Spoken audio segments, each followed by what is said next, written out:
Choose today whom you will serve. Do you know this? This is a concept you see through the prophets throughout the Bible. Can I just say this?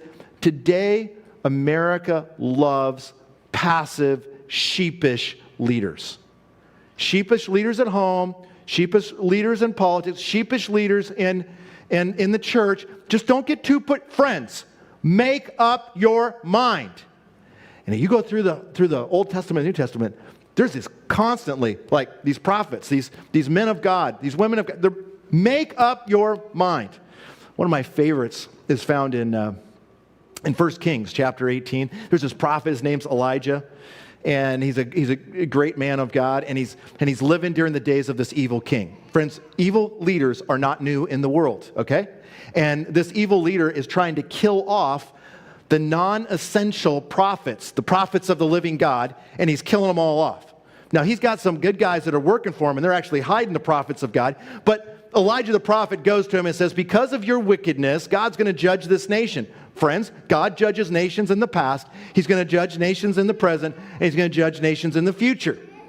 And so Elijah goes to him and says, God's going to judge this nation, it's not going to rain for 3 years. That doesn't sound like a big deal to us, but just know that when it doesn't rain, the wheat doesn't grow, the crops don't grow, the animals don't have any food, you have inflation, and the people suffer. And that's exactly what happened. It's consequences, how God, part of the ways God judges nations and removes one nation and elevates another. And so God provides for him in the wilderness for 3 years, and then over in Tyre, you remember this widow woman, God sends him there, and God provides for the prophet. Listen, you serve God with all of your heart, soul, and mind, God's going to figure out how to navigate and take care of you and your family through it all.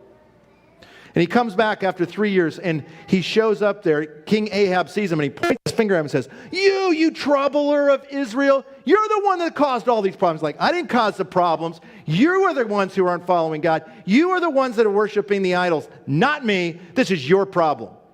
Can I just tell you, Satan loves to pass the buck of responsibility. And so Elijah the prophet says, hey, you've got 800 prophets of Baal. I'm the last one. I'm the only one that's left.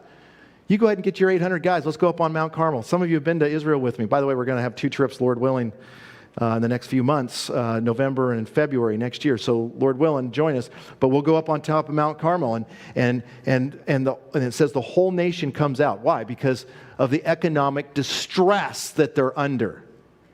Right? Say, economy doesn't matter to me, Mark?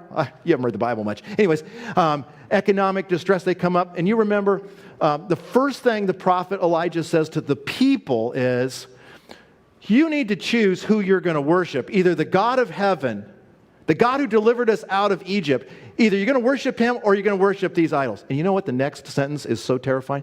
It says, and all the people remained silent. They were spectators who did not want to commit themselves to anything. It's a horrible passage, horrible. Up to that point. And then the next sentence. And Elijah says, okay, all of you, go find 2 bulls really quick. Go get 2 bulls. And you remember, he says, okay, now you 800 prophets of Baal, you guys pick the bull you want. I don't want you to say I'm crooked, and did some sort of sleight of hand. You pick the bull. You pick where you want to build your altar. You guys go first. And he lets them all day, build their altar, call upon Baal, the gods of the Amorites, and nothing happens. They're jumping around, cutting themselves. Cutting's not new. It's something that has happened all down through history. Some of us in this room have done that. Listen, it's all demonic stuff. They're cutting themselves, and they're having their enchantments, all that. And finally, late in the afternoon, they're all tired. And he's mocking them the whole time. So where's Baal? Is he out to the bathroom? Literally, that's what he says. Is he like having a potty break? Did he go on vacation? Where's this God that you're worshiping? Right? And then he says, okay, now bring me my bull. And he builds this little altar and puts a ditch around it. And then he puts the bull on it. And then he tells them to go get water. And they bring water and they're pouring the water on. For those of you who have never started a campfire, never put water on your campfire. And then you remember, he says, okay, Lord, show him. Boom, fire comes down from heaven. This doesn't go on all day. This doesn't go on for an hour. No, Lord, just show him. Boom, fire comes down, consumes the sacrifice. It says, consumes the stone, the water, and then it says, consumes the dust. I guess it just burns a hole right down to bedrock. I mean, it's awesome. And you know what all the people do at that point? They all fall down. Okay, we'll worship God. Well, you should have done that a few verses earlier. You should have. Decisive moment. Make up your mind. Don't be wishy-washy. Choose today. Man, some of us have been putting God off for a long time, friends. Some of us have been running from God. Some of you online right now, you've been running from God. You need to believe in the Lord Jesus Christ. Believe in the Lord Jesus Christ. You're a new creature in Him. You need to make a decision. Put the stake down today. Whatever else happens in the world, I'm following Jesus. I love this example. This guy is so courageous. He's so bold. It's like, you choose what you're going to do. As for me, notice the personal element there. I can tell you what I'm going to do. I'm 110. This has been my track. I'm going to stay on this. I'm going to finish this way, following the Lord. And then he says, my house. You see his leadership there? You see the courageous leadership? You head of households, hear me. Online, hear me. You've got to make decisions, and you need to put down stakes. I'm following God. We're going to follow God. You say, well, my kids aren't following Jesus, and that'll push them away. Baloney, they're already away. They need an anchor. They're already drifting out there on the ocean. The fog bank is already there. They don't know which way to go. You need to be a lighthouse, an anchor for their souls and say, this is where I'm going. This is what I'm doing.